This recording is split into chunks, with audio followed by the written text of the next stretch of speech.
नमस्कार. बघितला ना आवाज किती छान आणि मस्त येऊ लागला या स्नॅकचा प्रकारचा. करायला अतिशय सोपा, दिसायला त्याचा आकार लहान मुलांना आवडेल इतका छान आणि मस्त आहे.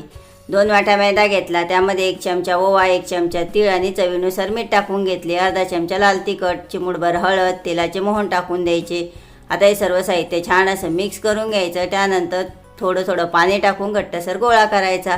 आणि रेसिपी जर तुम्हाला आवडली तर नक्की लाईक करा आणि चॅनलला सबस्क्राईब केले नसेल तर अशाच रेसिपी पाहण्यासाठी सबस्क्राईब करायलाही विसरू नका. आता मोठ्या भागाकडून छोट्या भागाकडे असं रोल करत जायचं आणि छोटीशी पफ पेस्ट्रीसारखं तयार करून घ्यायचं. आता याला तळून घ्यायचं आणि मिडियम गॅसवरच तळायचं, म्हणजे छान आतपर्यंत तळल्या जातं. मस्त असा प्रकार तयार.